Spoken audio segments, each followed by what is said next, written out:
આ ધરતીના રચયિતા ભગવાન શ્રી કૃષ્ણ છે। આજે જ્યારે ગોપાલન સ્વામી જે છે એને એવું લખ્યું છે કે દર્શન કરવા હોય તો વડતાલ આવો, ભગવાન દ્વારકાધીશ દ્વારકામાં નથી। તો ભાઈ તમને કેમ ખબર આજે 10-10 લાખ માણસો ભગવાન દ્વારકાધીશમાં આસ્થા લઈને ચાલીને જતા હોય, એક પણ વ્યક્તિને ખીલી ન ખૂટતી હોય તો આનાથી મોટો પુરાવો તમારે ભગવાનનો શું જોઈશે? આજે જ્યારે સનાતન ધર્મની જ્યારે વાત આવતી હોય ત્યારે સનાતન ધર્મ માટે ભગવાન શ્રી કૃષ્ણ હોય, દ્વારકાધીશ હોય, બ્રહ્મા વિષ્ણુ મહેશ હોય, ગણપતિ દાદા હોય, હનુમાન દાદા હોય, છેલ્લે જલારામ બાપા હોય, આ લોકોએ એની બુકમાં લખવામાં કાંઈ બાકી નથી રાખ્યું। સર્વે લોકો જોઈ રહ્યા છે કે મંદિરોની અંદર તમારી ઓફિસો કેવી છે, તમે મંદિરોની અંદર શું કામ કરી રહ્યા છો। રહી વાત આવવાની વડતાલ, તો હું તમને કહું કે તમારે જો ભગવાન શ્રી કૃષ્ણ જોવો હોય તો આવો બાવળિયારી ધામમાં 2 દિવસ પહેલા જ્યારે ગોપીગુડા રસ્તે હતો ત્યારે ચક્રાવત થઈને ભગવાન શ્રી કૃષ્ણએ હાજરી આપી હતી। 2 વર્ષ પહેલા જ્યારે ભરવાડ સમાજ દ્વારા 3001 દીકરીના લગ્ન કર્યા હતા, જ્યાં ભગવાન શ્રી કૃષ્ણએ લગ્ન કર્યા હતા દીકરીઓના, ત્યાં પણ ભગવાને હાજરી આપી હતી। 10 લાખથી પણ વધારે માણસો હતું, ત્યારે એક પણ વ્યક્તિને માથાનો કે પગનો દુખાવો નહોતો થયો।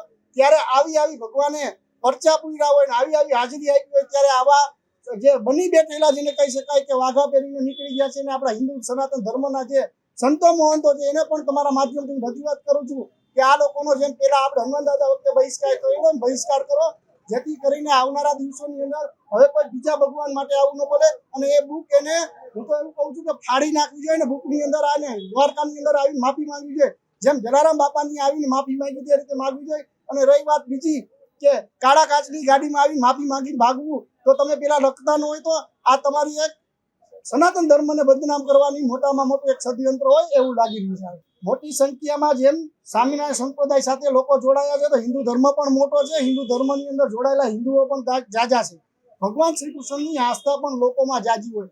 આ એક ધર્મની જે વાત આવી રહી હોય ત્યારે સ્વામિનારાયણ એક સંસ્થા છે અને ભગવાન શ્રી કૃષ્ણ ભગવાન જે ધર્મના વડા છે ને, ધર્મના રચયિતા હોય તો ભગવાન શ્રી કૃષ્ણ કાર્ય ઠાકર। આવનારા દિવસોમાં એને માફી માંગવી જ પડશે ગોપલાનંદે, અને આ જે પત્ર જે બુકમાં લખેલું છે ભૂસવું પડે ને આવનારા દિવસોની અંદર હરેક સમાજના, હું તો તમારા માધ્યમથી એવું કહું છું કે હિન્દુ ધર્મના તમામ લોકો એકઠા થઈ અને આની આગળ સંમેલનો પણ કરશું અને આગળ જઈને માફી પણ માંગશું। ગોપાળાનંદ સ્વામીએ પુસ્તકમાં એવું લખેલું છે કે દ્વારકામાં ભગવાન નથી, વડતાલમાં ભગવાન છે। તો આ કઈ રીતના સાબિત કરી શકે કે વડતાલમાં ભગવાન છે? અને આવા ખોટા વિવાદિત નિવેદનો ઉભા કરી અને હિન્દુ સમાજ સમગ્ર સર્વ સમાજમાં એક વૈમનસ્ય ઉભું કરવામાં આવી રહ્યું છે। અને હિન્દુ સમાજ અને સર્વ 18 વરણ આને સાંખી લઈ લે। માત્ર અહીં રાજકોટની જ વાત નથી, પરંતુ સમગ્ર દેશમાં આના ઘેરા પડઘાઓ પડ્યા છે। અને આ જે નિવેદનો કર્યા છે એને હિન્દુ સમાજ સર્વ સમાજ સાંખી નહીં લે, કેમ કે ભગવાન જે કૃષ્ણ છે, અખિલ બ્રહ્માંડનો અધિપતિ, એ 18 વરણનો આરાધ્ય દેવ છે।